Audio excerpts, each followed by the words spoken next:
Hey, my name is Sam, and this is my video essay about my research paper, Becoming a Linked Influencer. So, let's start off by looking at where I am right now. I am currently living, working, and taking courses from my home in Barrie, Ontario. I had to move home because of the COVID pandemic.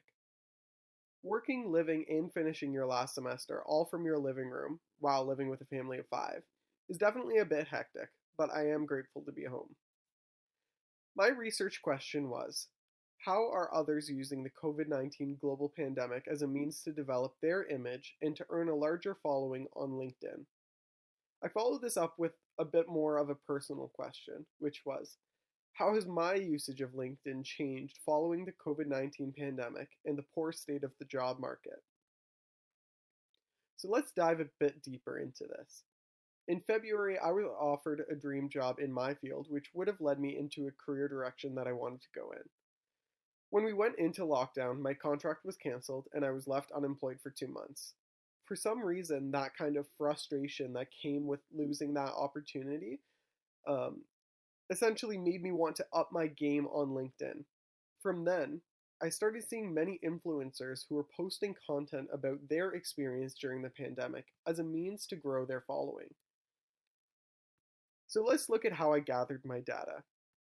When creating my field notes and my writing prompts, I didn't really have a specific structure that I followed. Usually, if I thought or saw something that was worth writing a quick note about, I would document it on my phone. For my writing prompts, I generally tried to write exactly what I was thinking at the time.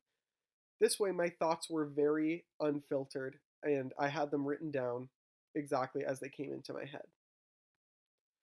My data analysis process started out by combining all of my writing prompts and my field notes into one document.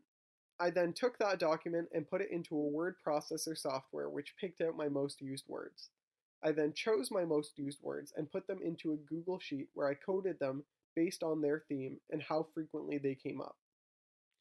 From there, I highlighted all of those keywords throughout my report.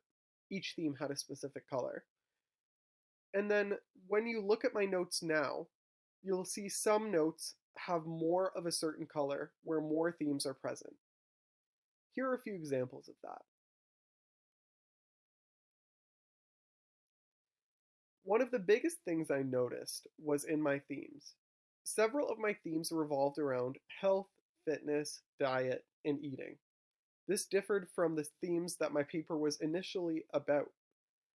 I found this to be really interesting because it showed how significantly diet and fitness culture on social media has affected me. This actually led me to draw a strong comparison between fitness influencers and what I call in my paper linked influencers. My comparison showed that influencer culture has led to individuals accrediting themselves as experts in a field, though they may be far from it. It is easy to blindly follow examples set by others, but who are we to know if they are a fit leader for us to be following? Metrics are not a measure of credibility. Thousands of followers won't make you a nutritionist, and thousands of connections will not make you a career coach. This research journey was important to me because it was a lesson that I had to relearn once again. When I was younger, I was significantly affected by the views of nutritionists on Instagram and fitness bloggers. When they sent messages out to an audience, they stated them as blatant truths, as facts, when in fact we cannot confirm whether their advice will actually help or hinder our lives. My experience led me to be critical when viewing content online. Critical thinking when using social media is a really important skill that needs to be trained. We can have more control over our algorithm if we decide what content we want to consume and what we want to avoid. I think this is so important because the content and messages we internalize can often shape our own reality.